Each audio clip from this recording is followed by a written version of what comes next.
여호수아서를 읽으면 원래 여호수아는 모세와 나이가 40세 차이가 나잖아요. 40세 차이가 나는데 모세가 돌아가셨어요. 그리고 모세의 뒤를 이어받았습니다. 생각해보면 그 중압감이라는 게 엄청났을 거예요. 우리 목회자들한테는 그런 얘기가 있어요. 전임 목사님이 목회를 잘한 곳에 가면 죽는다, 그런 얘기입니다. 왜냐하면 아무리 잘해도 성도들은 전임 목사님과 비교를 해서 현재 목사님을 낮추지 높인 적이 거의 없답니다.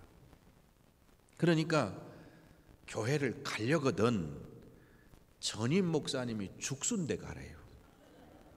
그래야 목회가 좀 편하대. 제가 우리 아버님도 목사님 아니에요. 저도 목사고 우리 두 아들도 목사입니다. 그런데 알잖아요. 성경을 읽으면서 얼마나 무거웠을까. 그런데 뭐 복잡한 건 다 그만두고 당장 급한 게 두 가지예요.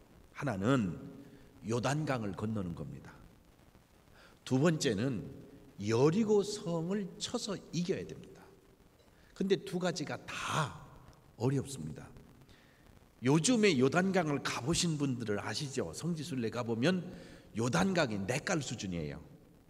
그런데 지금부터 모세 시대에 여호수아 시대의 요단강은 제 얘기가 아니고 성서학자들 얘기가 보통 때는 이 강 길이가 30, 40m 정도 됐답니다. 그러다가 보리를 추수할 때쯤 되면 이 강물이 번지는데 불어나는데요, 뚝을 넘어서 흘러 넘친답니다. 그때 강폭이 1.5km까지 멀어진다는 거예요. 그런데 시기를 잡을 때 폭이 좁을 때 잡아야 되는데 공교롭게도 폭이 제일 넓어서 물이 많을 때 딱 들어온 거예요. 기다릴 거냐? 못 기다리죠. 이거를 넘어가야 되는 겁니다. 이거를 넘어가야 되는 문제를 갖고 여호수아가 고민을 할 때 여호수아서 3장 5절에 보면, 성경에 보면 너희 자신을 다 같이 합시다. 성결케 하라. 다시 합시다. 성결케 하라. 성결케 하라는 말이 뭐겠습니까? 깨끗하게 하라는 말이죠. 빨아 입으라는 거예요. 깨끗하게 하라. 성결케 하라. 여호와께서 내일 너희 가운데서 기이한 일을 행하실 거다. 그런데 여러분이 성경 읽으며 아셨듯이 요단강을 건너는 방법은 제사장들이 법궤를 메요. 딱 네 사람이 메죠. 제사장이 먼저 출발해요. 법궤를 맨 제사장들이. 그리고 900m쯤 뒤에 따라서 백성이 옵니다. 그리고 강물이 철철철철 흘러 넘치는 곳을 향해서 가는 겁니다. 무작정 가는 거예요. 백성들이 가라고 하는 말씀을 따라오는 겁니다. 만약에 따라오는 사람들 중에 야, 가면 열리나? 이런 문제를 갖고 의심을 갖고 반항하든지 불순종하는 사람이 나올 법한데 이 백성은 그냥 따라오는 겁니다. 900m를 뗐어요. 왜 뗐을까? 사람이 많으면 바로 앞에 있으면 안 보이잖아. 그러니까 약 1km 가까운 거리를 떼서 가면 멀리서도 저 앞에 제사장이 법궤를 메고 간다. 그러면 법궤를 메고 강물을 향해서 가면 하나님이 기적을 이루시려면 가는 도중에 전조 현상이 나와야 돼. 얼굴 보니까 여러분 무슨 얘기인지 모른다는 얼굴이야. 아니, 갈라지려면 가까이 가면 뭔가 좀 물이 끓는다든지 바람이 분다든지 무슨 일이 생겨야 되는 거 아니에요. 그런데 아무 일 없다니까? 그런데 언제 문제가 생겼냐? 도착해서 제사장들이 발을 강물에 담글 때 역사가 일어났어요. 그게 성경이거든요. 그래서 요단 강물을 건넙니다. 그리고 강 중앙에 제사장들이 이 백성, 애들, 어른, 노인까지 합해서 거의 추산 200만의 인구가 여기를 건너갈 때까지 이걸 메고 서 있는 거예요. 다 건너간 다음에 처음에는 제일 먼저 왔다가 나중에는 제일 늦게 강을 건넙니다. 이게요, 목회자의 일이에요. 죽을 자리는 제일 먼저 가고 다 살린 다음에 제일 뒤에 가는 거야. 에? 그리고 이 길이 장로님들이 갈 길이야. 죽을 자리는 먼저 가고 다 살린 다음에 뒤 챙기고 가는 게 장로님들이야. 그거 안 하려면 하면 안 돼. 그런 게 이 제사장 이걸 보여요. 그래서 요단강 문제를 해결했습니다. 두 번째, 여리고가 남아있다고. 이 여리고 문제는 늘 정말 어렵습니다. 저는 그 당시에 있질 않아서 보는 게, 제가 이것을 설교하려니까 이거를 연구해서 하잖아요. 그런데 이 여리고성 문제는 참 놀라운 문제예요. 설명을 하면 이렇습니다. 이게요, 성이 이중 성벽이랍니다. 앞에 먼저 성벽이 여기 있는데, 요 성벽은 땅에서부터 약 6m 내지 8m 성벽이 있고, 이게 외성이라면 이 성벽 다음에 내성이 있답니다. 이렇게 생긴 거예요. 내성과 여기 사이가 넓대요. 그래서 내성에서 이렇게 올라올 때 약 14m를 올라왔대요. 올라온 다음에 요 성벽의 이 넓이는 4m 정도 됐답니다. 그런데 신기하게 외성과 내성 사이 여기에다가도 집을 짓고 살았대, 사람들이. 그런데 여기 사는 사람은 이 계급순으로 보면 제일 하층민이 여기 살았대. 그 중에 우리가 잘 아는 대로 기생 라합. 성경에 기상이라고 했지 사실은 창녀입니다. 그 기생 라합의 집도 여기다가 하층민이 있대. 여기다가 집을 짓고 살았대. 그래서 그 지붕 속에 있다가 숨어 있다가 이 벽 밑으로 빨간 줄을 내렸다는 거죠. 그러니까 이렇게 지어진 여리고 성벽은 충분한 물과 양식만 가지고 있으면 그게 떨어질 때까지 난공불락의 성이라는 겁니다. 이거를 무너뜨릴 방법이 없대요. 그런데 우드 박사라고 하는 창조과학협회의 이 고고학자가 나중에 이거를 발견해서 발굴해내고서 발표한 거 보면, 여리고 성은 이상하게 성이 무너질 때 밖에서 안으로 무너졌대요. 그러나 안에서 밖으로 무너졌대. 참 거꾸로. 그럴 때도 있는겨. 뭘 그걸 가지고 그랴. 그런데 보통 전쟁이나 성이 무너질 때는 밖에서 안으로. 왜냐하면 공성태로 해서 밖에서 공격을 하기 때문에 성벽이 무너져서 안쪽으로 무너진답니다. 그런데 이거는 이상하게 안에서 밖으로 무너져 버렸대요. 그래서 이 성벽은 사람이 전쟁을 해가지고 무너진 게 아니고 기적적인 사건으로 뒤집어져서 무너진 거예요. 그런데 이 성벽을 어떻게 무너뜨리느냐? 성경에 보면 이 여리고 성을 가기 전에 두 가지 사건이 나와요. 하나는 할례를 행하라 그래요. 여호수아서 5장에 보면 할례라는 거 설명 안 해도 알죠. 남자들이 할례를 행하는데 세상에 광야에서 할례 받았던 사람은 다 죽었어요. 그래서 20세 밑에 있던 사람이 이 자리를 채우니까 할례를 행하지 않고 여기 왔다 그 말이야. 그래서 여기서 할례를 행하라. 자, 아니까 하는 얘기인데, 남자들이 할례를 행하면 며칠 동안은 움직이지를 못해요. 전쟁을 앞에 놓고 할례를 행하라. 그게 첫 번째고, 두 번째가 뭐냐면 5장 14절에 보면 여호수아가 길에서 하나님의 군대 장관을 만납니다. 천사를 만나요. 뭐라고 그럽니까?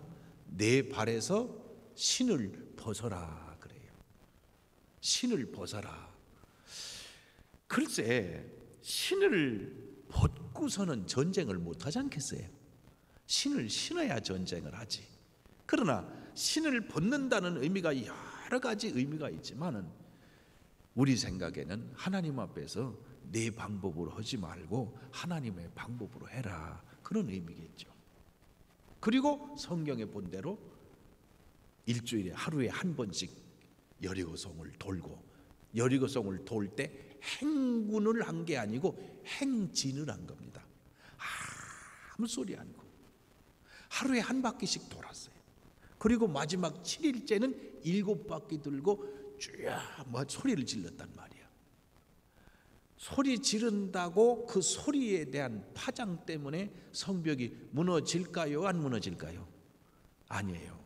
행위를 했기 때문이 아니고 그 행위를 순종하고 하나님이 하셨기 때문에 무너진 거예요. 무너진 거예요. 그러니까 여리고성이 완전히 무너졌지 않습니까? 이 어려운 두 가지 문제를 7장에 보면 해결한 겁니다. 그런데 6장에 가보면, 여리고성에 들어가면 그 여리고성에서 얻는 모든 것은 다 손대지 말고 하나님께 바쳐라. 다 같이 한번 합시다. 손대지 말고 하나님께 바쳐라. 왜 그렇게 불만스럽게 합니까? 다시 합시다. 손대지 말고 하나님께 바쳐라. 이렇게 언약, 약속을 하고 행한 거, 여리고성이 무너졌어요. 여리고성이 무너지고 그 다음에 세 번째 남은 게 아이성이잖아. 아이성은 거기서 한 16km쯤 떨어진대요. 그런데 16km쯤 떨어진 그 장소에 아이성의 인구가 12,000명이었대요. 애들, 어른, 여자, 노인 할 것 없이 다 앞에서 12,000명이니까 애들, 어른, 노인 앞에서 200만의 사람과 12,000명의 사람과 대결이 안 되잖아. 그래서 성경을 읽어보면 아이고 거기는 기도할 것도 없다는 거야. 하나님께 물어볼 것도 없고 한 3,000명만 올려보내면 충분하다. 그래서 여호수아도 보니까 뭐 계산이 나오잖아. 그래서 3,000명을 올려보냈는데 여지없이 패해버렸다. 문제는 그것 때문에 여호수아도 낙심하고 백성도 통곡하며 울고 낙심합니다. 왜 그러냐? 200만의 숫자가 12,000명의 조그만 데한테 망했으니 이 망했다는 소문이 퍼지면 지금까지 숨지기고 있던 모든 사람들이 다 일어날 거 아니야. 여리고를 무너뜨렸다는 소식 때문에 다 밑으로 숨어있던 사람들이 아이성한테 패배한 이스라엘을 누가 두려워합니까? 그러므로 이것이 일으킬 파장의 결과가 이제는 망했다. 그래서 눈물로 통곡하고 낙심하고 절망할 때 하나님께서 왜 망했느냐? 숫자 때문이 아니고 성경에, 오늘 성경에 있는 대로 아간이라는 사람이 여리고성을 무너뜨린 후에 욕심의 눈이 어두웠죠. 그래서 성경에 보면 시날산의 아름다운 외투 한 벌, 성사학자들이 그랬더라고. 외투라는 게 우리가 생각하는 이런 외투가 아니래. 아주 진짜 고급 외투라서 아간이 보고 눈이 뒤집힐 정도의 외투라는 거예요. 거기다가 은 200세겔과 50세겔 되는 금덩이 하나를 보고 다 같이 합시다. 탐내요. 다시 합시다. 탐내요. 가졌나이다. 다시 합시다. 탐내요. 가졌나이다. 그러니까 이것을 보고 탐욕이 생김으로 눈이 확 가려져서 그 순간에 하나님과의 언약이 생각났어요? 안 났어요? 하나님이 보였어요? 안 보였어요? 그렇습니다. 죄라는 것은 하나님이 생각 안 나고 하나님이 지금 여기 같이 계신다는 게 새까맣게 까맣게 하나님을 잊어버릴 때 죄 짓는 거예요. 그러면 우리는 죄에 지을 수밖에 없는 내면적 속성을 다 가지고 있어요. 그러면 어떻게 죄를 이기느냐?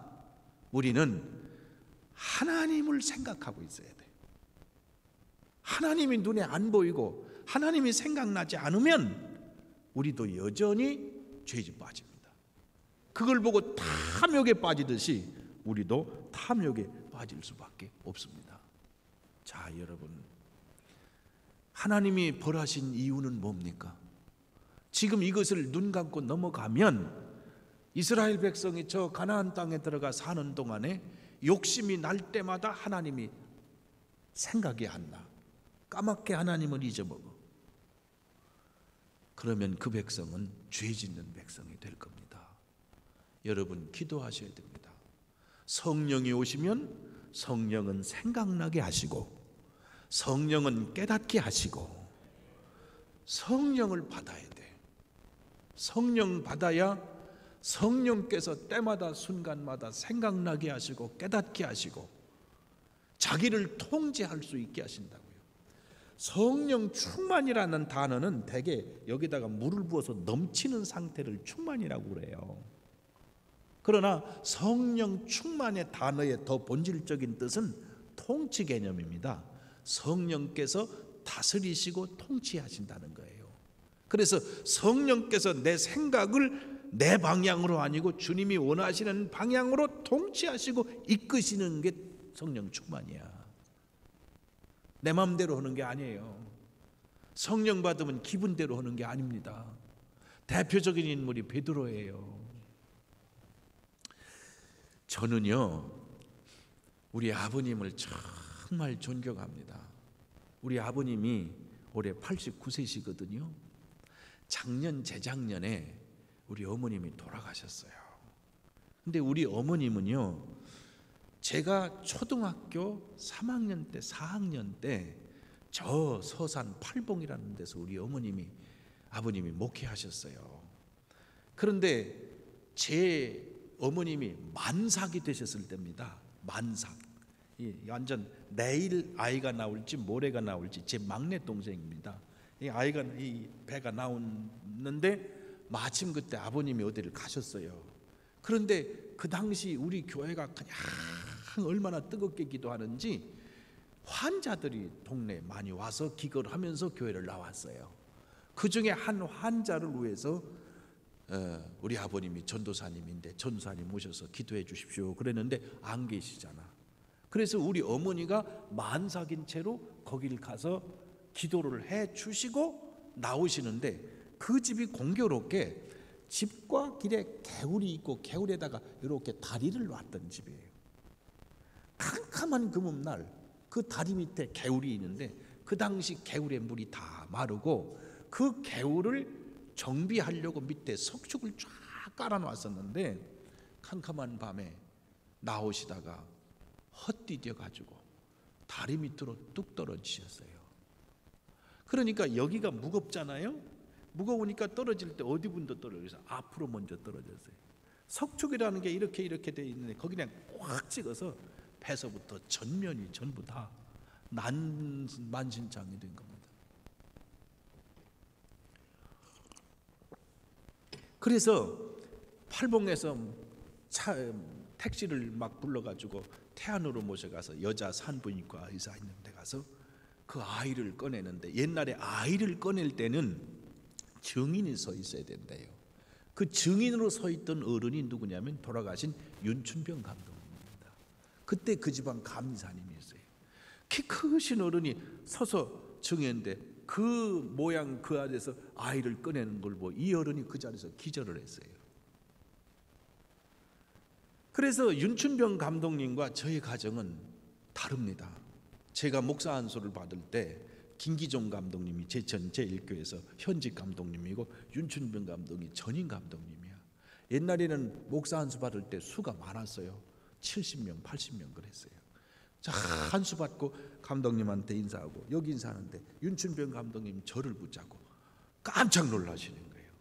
야, 이 목사 아들이야? 그러니 예, 그러니까 또 붙잡고 야, 진짜 이 목사 아들이야? 예, 이 목사 아들이야.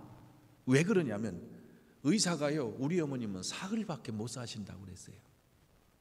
그래서 우리 어머님이 4학년짜리 큰아들을 옆에 놓고 우유를 주시면서 간신히 주시면 유언을 다 하셨어요. 왜냐하면 이거 외과거든. 다 꺼내고 이거 대충 이게 그래서 다 돌아가신다고 정해져 있었어. 그런데 우리 교인들이 교회를 꽉 메우고 밤새도록 철야를 며칠 쓰겠습니다. 돌아가신다는 우리 어머님이 재작년에 돌아가셨어요. 우리 어머님이 증인이에요. 그래 이 놀랄 일이잖아요. 우리 어머님은 돌아가신다고 했는데 살아계셨는데, 그런데 우리 어머님과 아버님 평생 목회하실 때, 농촌에서 목회하시다가 은퇴하실 때 남아있는 돈이 100만 원이었습니다. 제가 우리 어머님 아버님 생활비 전부를 지금까지 그나마 조금씩이라도 모시고 있는 게 현재까지 모시고 있는데, 우리 아버지 어머니의 위대한 점은 뭐냐면 은퇴하신 후에 아침 7시 저녁 7시 두 번씩 꼭 예배를 드려요. 예배를 드릴 때 예배 드리는 방법이 똑같아요. 찬송가 1장에서 5장까지 불러요. 다음 저녁 때는 6장에서 10장까지 불러요. 그렇게 해서 찬송가를 전에 다 부르면 다시 또 1장에서부터 들어와요. 목사님 찬송가 다 하세요? 모르지. 저도 다 몰라. 그런데 교인들은 내가 찬송가를 다 아는 줄 알아. 왜 그러냐? 주일날 예배 때 찬송가를 고를 권한이 나한테 있어. 나는 아는 것만, 내가 아는 것만 고르니까 교인들은 내가 이걸 모른다는 걸 몰라. 그런데 목사인 나는 알잖아. 이야, 대단하신 어른이시다. 그리고 찬송을 다 부른 다음에 성경을 두 분이 한 장, 두 장, 석 장을 읽어요. 그리고 기도하십니다. 그러니까 예배를 참석해 보면, 야, 어떻게 찬송가를 다 하시나. 참 신기한 게 우리 아버지하고 어머니하고 누가 앉았든지 간에 그때 시간이면 다 예배를 드리니까 참석하는데, 어머니고 아버지고 찬송가 곡조에 대해서는 아무 상관이 없어. 신경도 안 써. 가사만 맞아. 그런데 그렇게 다른데도 서로 다른 데 대해서 절대 타치를 안 해요. 그리고 찬송을 부르신다. 그런데 우리가 참석하면 문제가 생겨. 그래서 내가 참석해. 아버지 이렇게 부르는 거 아니에요. 그러면 빙긋이 그럼 불러봐라. 그래서 제가 부르면 그때는 따라하시는데 소용없어. 가면은 두 분이 똑같아. 어떻게 그렇게 다른데도 신경도 안 쓰고 부르시는지 신기하네. 그리고 성경 석장을 두 분이 읽고 무릎을 꿇고 다 기도하시는데, 하나님 아버지, 저희가 피란 나올 때 빈손으로 나왔습니다. 버러지같이 살던 인생을 하나님이 하나님의 종으로 불러주셔서 감사합니다. 그리고 이철 목사 아무개 또 손자 쭉 기도하는데 피를 토하듯이 기도하시는 게요, 언제나 틀림이 없어요. 모든 성도를 위해서 기도하고요. 그런데 재작년에 어머님이 돌아가셨잖아. 하나 있는 교인이 돌아가셨단 말이에요. 그러면 예배를 어떻게 드리냐? 그랬더니 이번에는 베란다에 화초를 갖다 놨잖아요. 아침 7시 되면 베란다를 열고 그 화초를 향해서 얘들아 예배 시간이다. 그리고 여전히 1장서부터 찬송 부르고 성경 읽고 그리고 기도하시는 거예요. 변함이 없으십니다. 우리 아버님이 전도를 하시는데 성령의 불을 받으셨답니다. 옛날에 방화통이 있어서 겨울에 은혜 받았는데 그 방화통 드럼통을 반으로 잘라서 건물마다 옆에 놓고 물을 부어놨는데요, 성령의 불을 얼마나 받았는지 방화통을 깨고 들어가 앉으셨대요. 그런데 음성이 들릴 때 하나님의 음성이 외줄로 들리더랍니다. 무엇을 원하느냐? 예, 저는 전도하기를 원합니다. 그래서 전도의 은사를 받으셨어요. 길 건너가시다가 언제든지 지난번에 정중한의 인사를 드리고, 저는 강릉중앙교회 다니는 성도인데 선생님 전도지 한 장 드려도 되겠습니까? 어르신이 깔끔하게 그러니까 알겠습니다. 그래서 전도하시고, 한 번은 제가 모시고 식사를 했어요. 식사를 했는데 밥 먹는데 손자 손녀들까지 와서 다 손자 손녀들까지 와서 식사하는데 갑자기 옆에 젊은 사람들이 와서 옆 식탁에 앉는 겁니다. 식사를 하시다 말고 이러시더니 웃도리를 입고 가시더니 옆에 있는 그 식탁에 저희 아들 뻘 되는 사람들이 가더니 정중하게 인사를 하는 거예요. 선생님 죄송합니다. 그러니까 쳐다보니까 연세 많으시는 게 깜짝 놀라서 아이고 예 어르신 왜 그러십니까? 실례가 안 되면 제가 하나 뭐를 드렸으면 좋겠는데 괜찮겠습니까? 예, 저는 강릉 중앙교회 다니는 성도인데 전도지인데 혹시 실례가 안 되시면 이 전도지 한 장 받아주시면 감사하겠습니다. 그러니까 이 젊은 제 아들 뻘 되는 아이고 어르신 예 알겠습니다. 그리고 전도지를 드린 다음에 꼭 읽어보시기를 바랍니다. 그리고는 제 자리에 들어와서 웃토리를 다시 벗고 걸쳐놓고 그 다음에는 식사를 하시고 가시는, 그냥 안 넘어가시는 그분이 우리 아버지야. 그분이 우리 아버지. 흔들림이 없지요. 혼자 있어도 예배, 떨어져도 예배, 항상 머릿속에 하나님 생각을 하시는 분이죠. 그런데 우리 아버지에게도 위기가 찾아왔습니다. 82년도에 제가, 우리 집은 아들만 있습니다.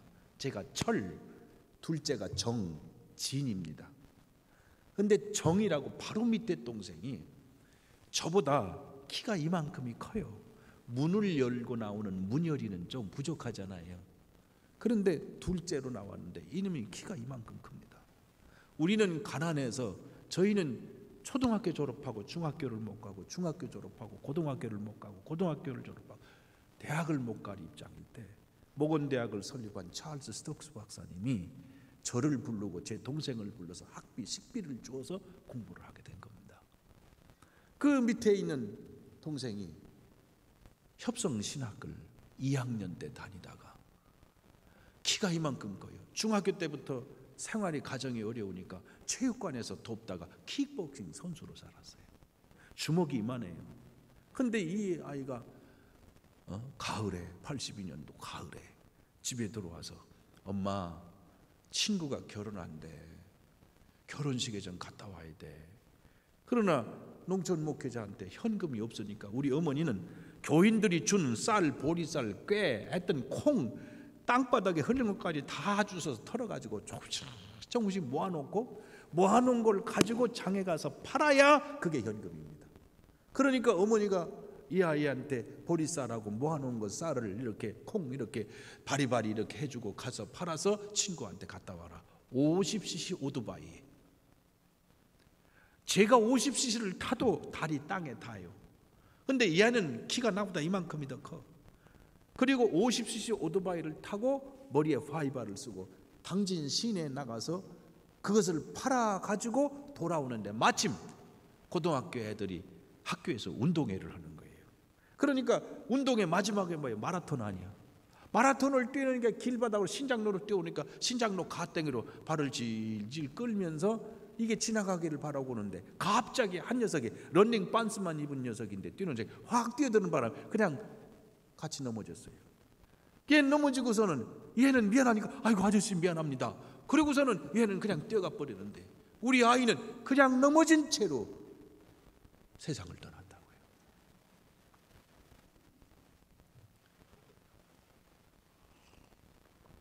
이야, 이게 무슨 일입니까?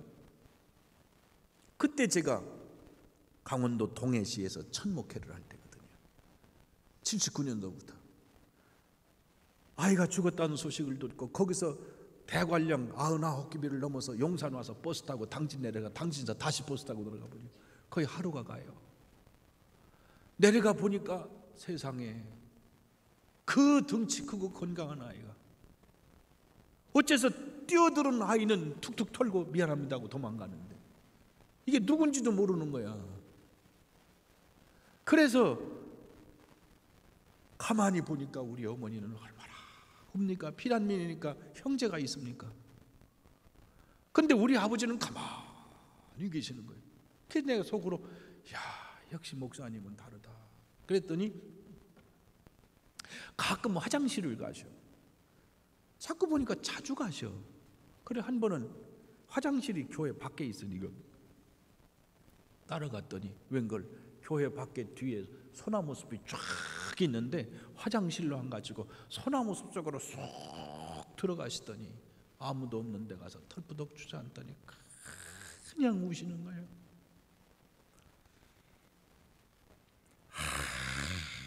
참 울고 난 다음에 마음이 진정이 되면 그 다음에 또 들어와서 가만히 계시다가 못 견디면 또 들어가서 오시고, 그래서 장례를 치렀습니다.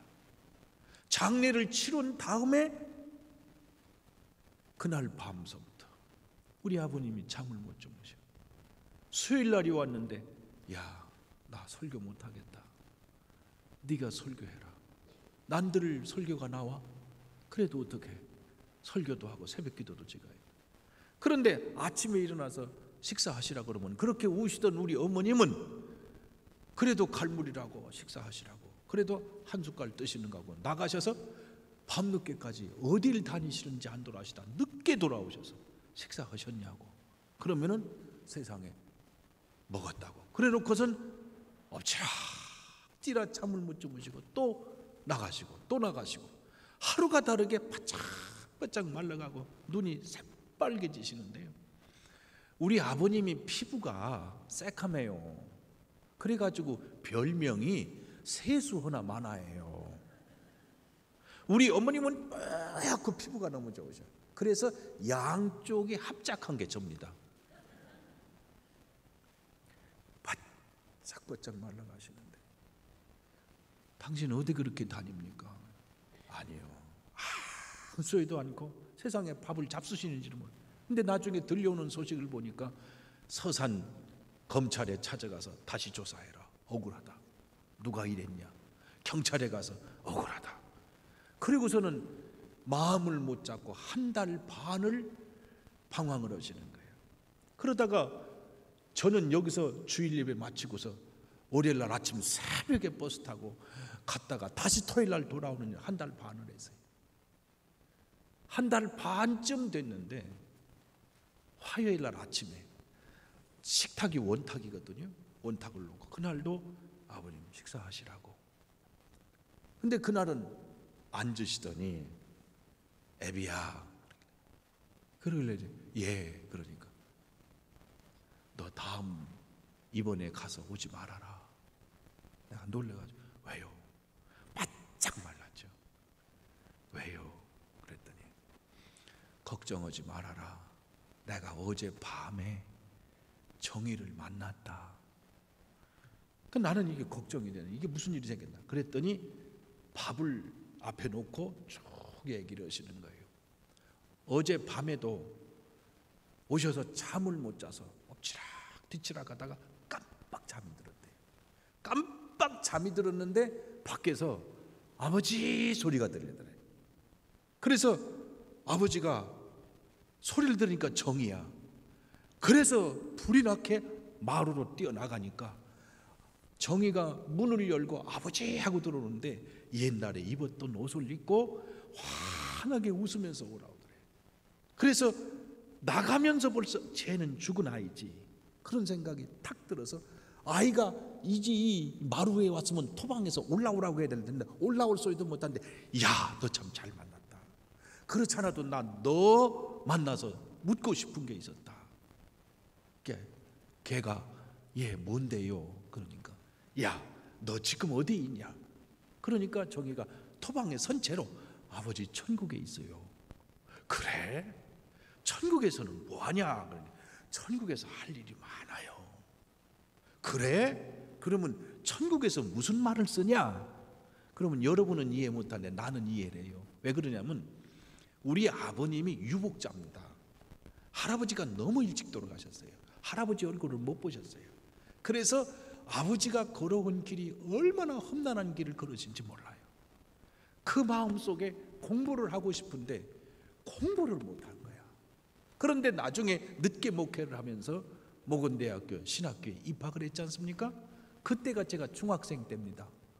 그때 공부를 하니까 이 아버지가 영어를 얼마나 하고 싶은지 나이 많아가지고 이게 머리에 싸매고 공부를 하시는 거야.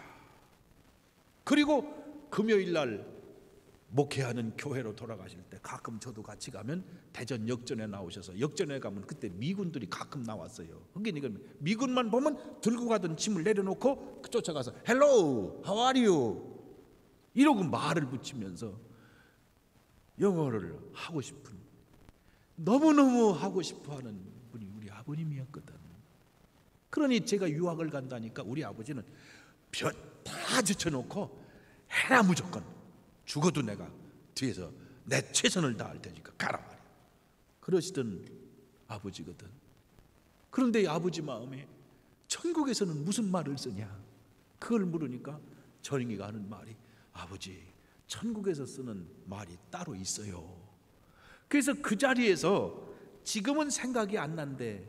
그런데 그 자리에서 자기가 묻고 그냥 세운 채로 그냥 쭉 애랑 얘기하는데 가슴에 말뚝이 칵 박혀 있었는데, 얘기하는 도중에 이 가슴 속에 박혔던 말뚝이 녹아내리는데요, 싹 없어지더랍니다.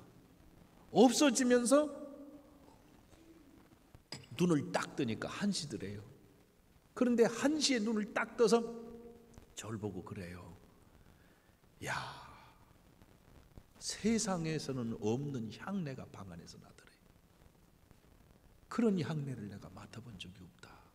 그러면서 하시는 말씀이, 야, 이제 너 걱정하지 말아라. 그러면 그렇지, 하나님이 내가 너무 억울해하고 이럴 수가 있나, 내 마음속에 아파하고 서러워하니까 하나님이 정의를 보내셨지 않냐.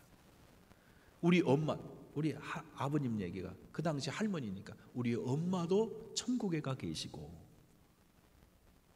내 아들도 천국에 가 있고, 나는 천국에 대한 소망을 갖고 살아갈 테니 이제는 아무 걱정하지 말고 오지 말아라. 내 일평생 천국을 전하며 살겠다. 신학적으로는요, 이런 경험을 특수계시라고 합니다. 보편계시는 성경입니다. 그러나 우리 아버지와 같은 특별한 계기에 하나님이 아버지에게만 말씀하신, 여러분에게는 하지 않고 우리 아버지에게만 말씀하신 계시를 특수계시라고 해요. 그러나 성경은 모든 인류에게 하신 말씀이에요. 그때 우리 아버님이 신앙의 뿌리마저 흔들리잖아요. 보세요. 죄를 안 짓는 것은 내가 안 짓겠다고 작정해서 되는 일이 아니야. 성령을 받으라.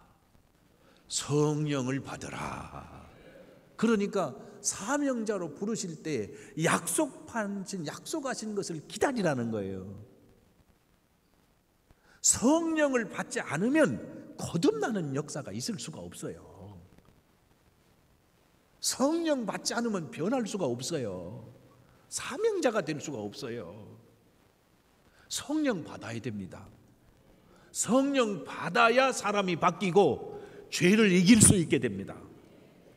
둘째로는 천국을 믿어야 됩니다. 요한일서 5장에 가보면 사도 요한이 요한복음, 요한 1서, 2서, 3서, 요한 계시록을 썼잖아요. 그리고 하는 말이, 내가 이것을 쓰는 것은 하나님의 아들을 믿는 너희에게 영생이 있음을 알게 하려 함이라 그랬어요. 영생이라는 건 내세 문제인 줄 알지요? 아닙니다. 오늘의 문제입니다. 영생을 믿지 못하면 오늘을 절대로 못 삽니다. 바로 못 삽니다. 믿음은 내세를 바라본다고 천만의 말씀. 내세에 대한 분명한 신앙이 없으면 오늘 세상을 이길 수도 없고 시험을 이길 수도 없고 마귀를 깨뜨릴 수도 없습니다. 그러므로 성령 받고 영생의 소망 가져야 됩니다. 그래야 탐욕이 생기고 눈이 뒤집힐 때에도 하나님이 바로 이곳에 계심을 볼 수 있고 생각할 수 있고 믿을 수 있고 죄악을 거부할 수 있는 능력이 생깁니다. 아간의 죄는 뭐요?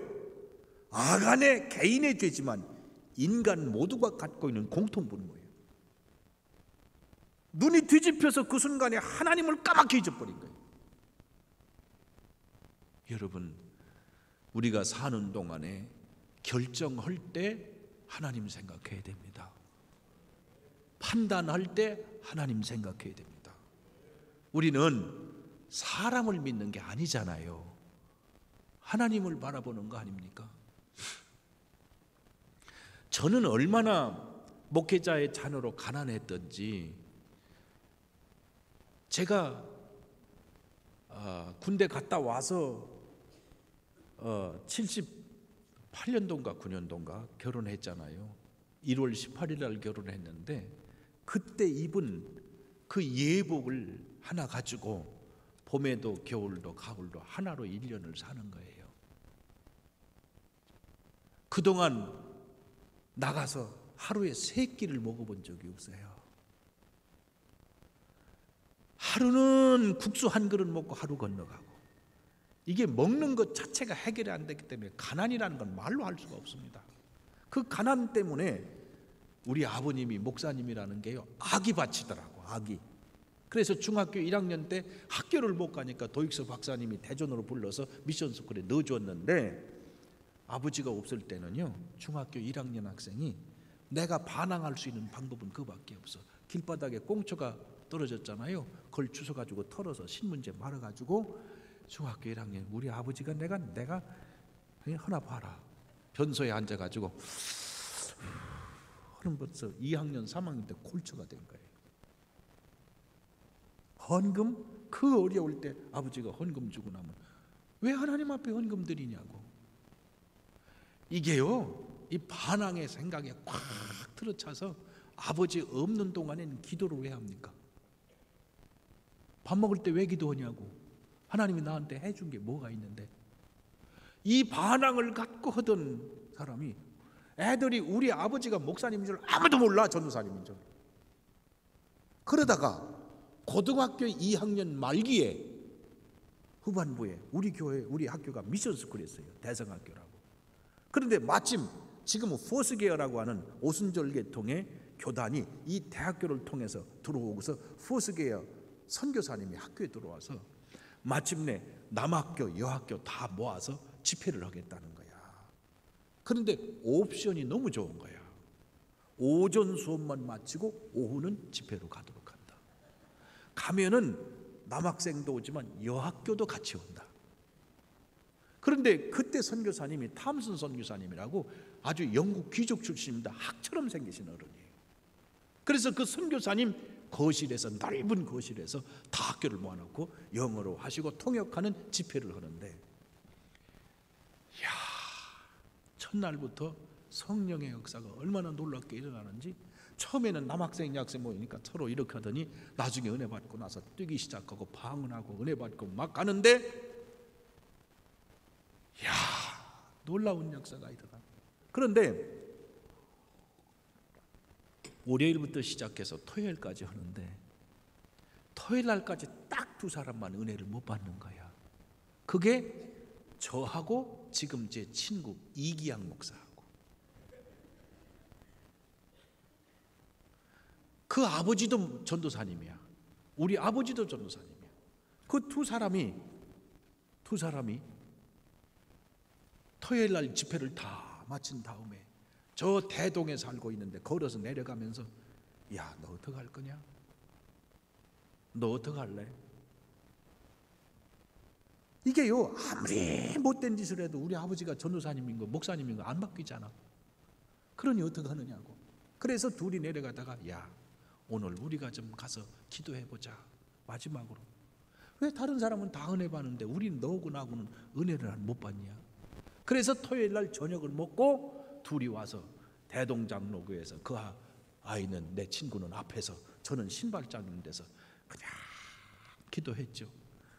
신발 갖다 팔아먹은 것도, 기성예비 준 거 쌀, 보리쌀 갖다 내라는 것도 갖다 팔아먹은 것도, 그리고 뭐 별별 짓 다 한 것도, 싸움판에 나가서 한 것도, 가서 담배 핀 것도, 그리고 애들하고 못된 짓 한 것도 다 얘기하고 애를 쓰는데 안 돼. 12시쯤 됐는데 누가 와서 툭툭 치더라고. 시간을 보니까 12시쯤 됐더라고. 보니까 그 친구도 안 되는가 봐. 애를 써도. 그러니까 와서 야, 소식 있냐? 나도 소식 없어.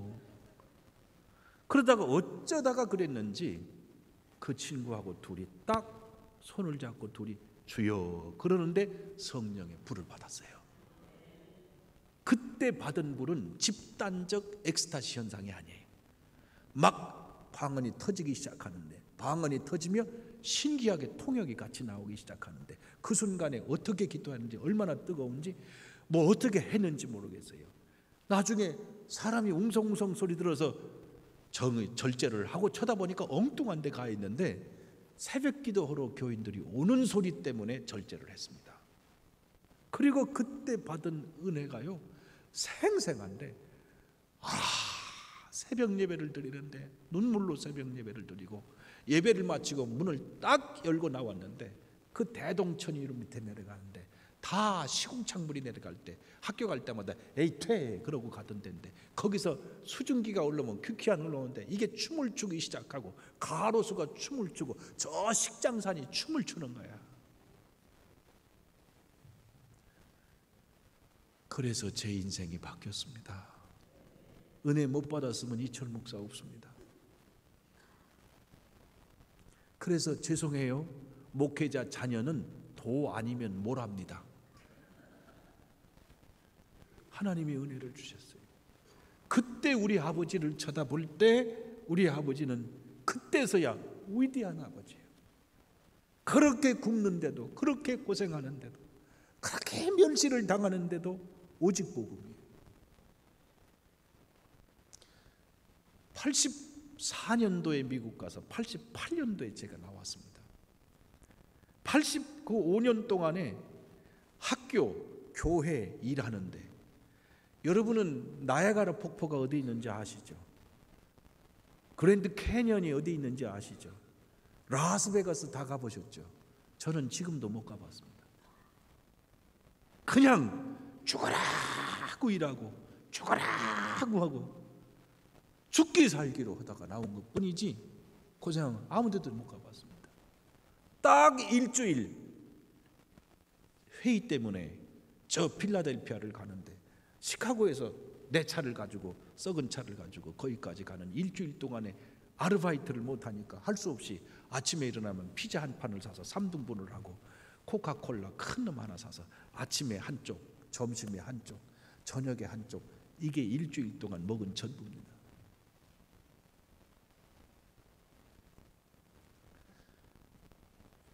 그러나 우리 아버지는 더 위대한 분입니다. 흔들림이 없죠. 왜 그럴까? 왜 그럴까? 우리 아버지는 성령 불을 체험하셨어요. 성령 체험하셨어요. 천국을 보셨어요. 그러니까 지금도 문을 열어놓고 얘들아 예배 시간이다. 그리고 화초를 앞에 놓고 예배를 드리시는 거예요. 우리 아버지가 저 은퇴할 때까지 살아계셔야 돼. 그래야 제가 목회해요. 제 목회는 제 힘이 아니야. 우리 아버지의 기도 때문이에요. 죽을 뻔 많이 겪었습니다. 그런데 하나님이 살려주신 거예요. 아시겠어요? 신앙이란 뭡니까? 지식이 아닙니다. 신앙은 생활입니다. 지금 주님이 옆에 계신 것을 믿고 사셔야 돼요. 제가 93년도인가 저희 지금은 안 계시지만은 로버트 슐러 목사님이 계시던 크리스탈 처치에 그 한국에 나와서 거기 세미나를 갔습니다. 거기 갈 때 꼭 한 분을 만나고 싶었어요. 후안 카를로스 오르티즈 목사님이라고, 여러분 우리나라 책의 제자입니까 하는 책을 내신 분이에요. 그분에 대해서 시카고에서 공부할 때 들었거든. 나는 그분을 꼭 좀 만나고 싶었는데 수정교회에서 그 남미 분들을 위해서 하시는 분이 마침 그분의 강의가 있더라고. 키가 크시고 꾸부정한 분인데 그분이 딱 강의하러 전 세계에서 한 400명이 오셨어요. 나는 그분의 강의가 지금 머리에 남는 게 아니고요. 머리에 남는 게 아니고 그분의 기도가 머리에 남아요. 기도합시다. 이렇게 하고 기도하셨어요. 꾸부정. 그런데 그 기도가 얼마나 간단하고 단순하고 그 기도를 들으면 머릿속에 확 박힌 게 뭐냐면 저분은 주님이 옆에 계시다고 믿고 기도하는구나. 그러니까 요 앞에 계신 주님에게 지금 얘기를 하는 거야.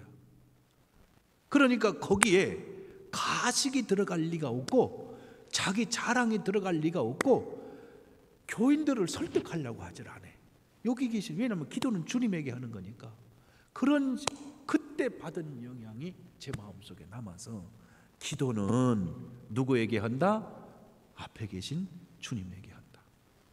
설교 사람들이 많잖아요. 우리 주일날 1부, 2부, 3부도 사람들이 많이 와요. 그 2부, 3부 되면 많이 옵니다. 그런데 쳐다보면 많네. 아니에요. 제 머릿속에는 앞에 한 사람이 앉아 있고 그 한 사람한테 지금 얘기하고 있는 거예요. 많아도 그만, 적어도 그만이에요. 그때 제가 받은 영향이 그렇습니다. 자, 여러분, 주님이 지금 여러분과 함께 계심을 믿으시길 바랍니다. 여러분을 모르실 리가 없고 지금 주님이 곁에 계세요. 나는 이런 경험이 주님이 옆에 계시다는 경험을 2번 했어요. 첫째는 79년도에 북평제일교회 감리교회 목회자로 처음 갔었는데 가니까 한 30명쯤 되더라고. 부임신방 한 이틀이면 끝나잖아요. 그 다음에 오토바이를 타고 매일 돌았습니다. 2년쯤 됐을 땐가 그러는데 이게 방이 딱 2칸밖에 없는 주택에서 자고 지금 첫 아이를 낳고 둘째 아이를 낳았을 때인데 한밤중에 밖에서, 주택 밖에서 목사 나와 그러는 거예요. 자다 벌떡 일어나면 어떤 놈이 교회 마당에서 소리 지르는 거예요. 목사 나와 그래. 그러려 문을 열고 나왔더니 쌍용건설의 이 제복을 입고 키가 큰 사람이 나오더니 목사 나와! 애 자는 걸 깨우면 어떡해. 얼른 나가서 아니 누구시냐고. 네가 목사야? 그러길래 예. 그러니까 술을 이만큼 처먹었더라고. 그래서 내가 얼른 교회 옆에 있는 조그만 방으로 절로 가시자고. 그 불을 켜고 들어가 보니까 딱 들어가 앉더니 뒤로 네가 목사야? 가만히 보니까 지나 나나 나이가 비슷할 것 같더라고. 그러길래 내가 예. 그러니까 주먹을 이렇게 대더니 야, 너 이게 뭔지 알아? 그런데 속에서 울컥하고 올라오잖아.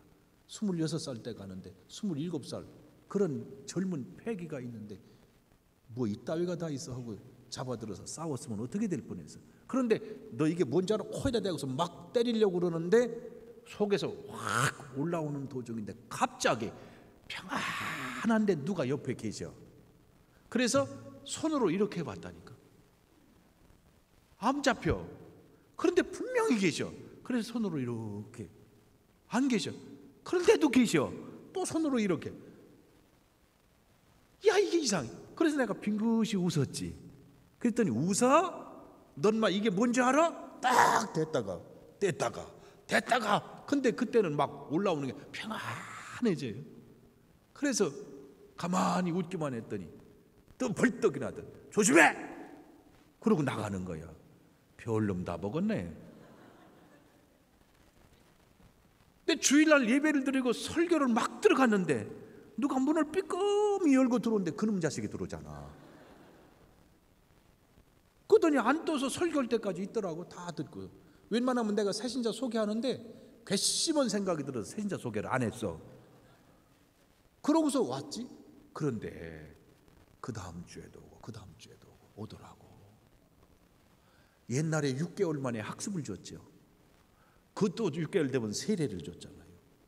세례 잘 받고 나중에 집사가 됐어요.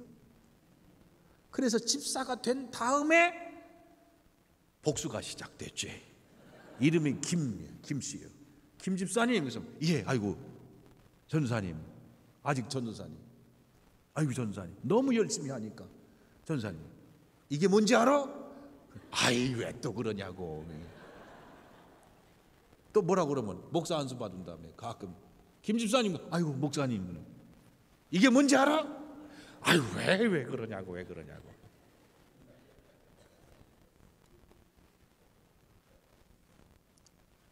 그러고 있다가 유학을 갔다가 돌아와서 논산 제일교회 부목사를 한참 하고서 이제 담임 목사가 되기 바로 직전인가 됐는데 전화가 왔어. 그분이 전화가 와요. 목사님한테는 제가 전화를 꼭 드려야 될 것 같습니다. 저 지방에서 장로가 됐습니다. 다음에 한번 만나면 이게 뭔지 알아? 한번 해봤으면 딱 좋겠는데 그렇게 바뀌어. 그때는 주님이 옆에 계신 거예요. 여러분, 주님이 여러분과 함께 계심을 믿으시길 바랍니다. 과거에는 주님이 함께 계셨지만은 주님이 육체를 입고 계실 때에는 제한된 사람만 만나실 수밖에 없지만은 내가 가는 것이 너에게 유익하다 그 말이에요. 성령이 너에게 오시면 내가 말한 모든 것을 생각나게 하시고 진리에 대해서 말씀하시고 죄에 대해서 말씀하시고 성령이 오셔야 됩니다. 여러분, 성령께서 함께 하셔야만 주님과 동행할 수 있습니다. 사명자가 됩니다. 그리고 분명한 것은 영생에 대한 분명한 확신을 가지시길 바랍니다. 그래서 성경에 아들이 있는 자에게는, 요한 사도는 아들이 있는 자에게는 생명이 있고 아들이 없는 자에게는 생명이 없느니라. 복음은 도구가 아닙니다. 복음은 생명입니다. 예수님은 도구가 아닙니다. 예수님은 생명입니다. 본질이고 근본입니다. 예수 안 믿으면 소용없습니다. 성경 찬송을 들고 나오는 것은 반드시 필요하지만 성경 찬송 들고 나왔다고 예수 믿는 게 아닙니다. 예수 믿어야 믿는 겁니다. 여기에서 교회 안에서 무슨 사건이 일어나길 바랍니까? 하나님의 사건이 일어나야 되지 않습니까? 여러분 가정에도 하나님의 사건이 일어나야 되지 않습니까? 저는 믿고 있습니다. 우리 주님은 절대로 실수하시지 않습니다. 지금은 내 생각에 아쉽다. 그렇지만 시간이 지난 후에 되돌아보면 하나님이 오르셨습니다. 지금은 싫다. 그러지만 지나고 보면 주님이 오르셨습니다. 저는 지금도 그것을 믿고 있습니다. 반드시 하나님의 뜻이 있을 줄로 믿습니다. 이것을 못 믿으면 예수 믿는 사람은 못 삽니다. 희망이 어디 있습니까? 하나님의 신실하심에 있는 거예요. 하나님의 온전하심에 있는 거예요. 하나님의 생각은 내 생각보다 높으심을 믿는 믿음에 있는 거예요. 내 생각대로 안 됐다고 실패했다고 생각한다? 아니죠. 아닙니다. 지금 이 아간의 문제는 아간에게 지금 뭐를 얘기하려고 그러느냐? 내가 그 순간에 물질은 생각했지만 하나님 생각은 안 했다는 겁니다.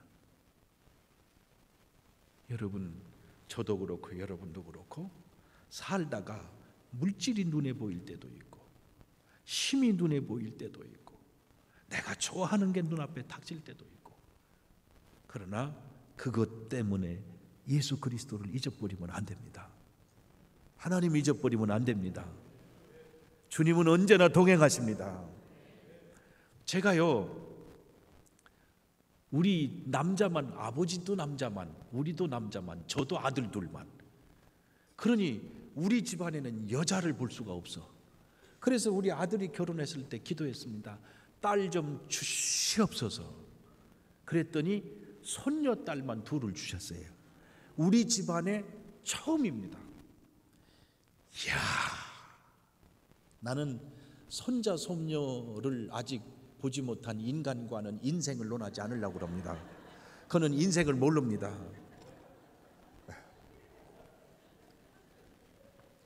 이야, 그렇게 신기하고 놀라울 수가 없습니다.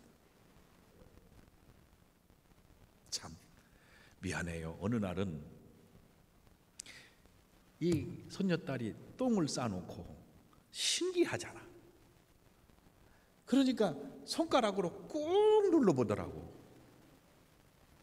그 내가 에이 더러워. 그러니까 나를 빤히 쳐다보면 할비 냄새나? 이렇게 묻는 거예요.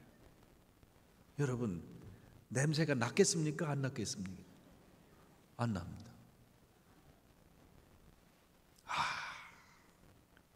나는 그 아이를 보면서 하나님에 대해서 다른 세계를 봤어요. 내가 똥 싸놓고 손가락을 꾹 찔러보고서 냄새나? 그러면 우리 하나님이 뭐라고 그럴까? 나는 하나님의 사랑을 다시 생각했어요. 내가 그 아이를 생각하면요, 미안해요, 우리 집사람 생각이 하나도 안 납니다. 죄송합니다, 교회 생각도 안 납니다. 너무너무. 그러니까 우리 교인들이 기가 막히다는 거예요. 제가 얼마나 점잖하고 제가 얼마나 젠틀하고 제가 얼마나 우아합니까? 그런데 이 사람이 교회 마당에서 애를 퍼대기다 이렇게 하고서 이렇게 얻고 하는 것을 교인들이 쳐다보고 진짜인 사람 냄새 난다는 거야. 나는 우리 하나님의 사랑을 얘를 딱 보고서 내가 생각했던 하나님의 사랑은 아직도 계산적이었다. 나는 우리 아이는 무조건적이거든. 그게 하나님 사랑인데 그 하나님이 내 곁에 계시는 거예요. 나와 함께 하시는 거예요. 그 주님을 바라보면 세상을 이길 수 있는 거예요. 여러분, 주님이 여러분 곁에 계십니다. 여러분보다 여러분을 더 잘 아십니다. 여러분 뱃속을 다 아십니다. 믿음의 주요 온전케 하시는 이 예수를 바라보자. 지금 내가 딴짓을 하더라도 다시 주님 앞으로 돌아와야 됩니다. 고무줄이 늘어났다가 다시 원위치로 돌아가듯이 지금 막 남을 흉보다가도 다시 정신 차리고 아버지 하지 말아야 되는데 그랬습니다. 돌아가야 됩니다. 아시죠?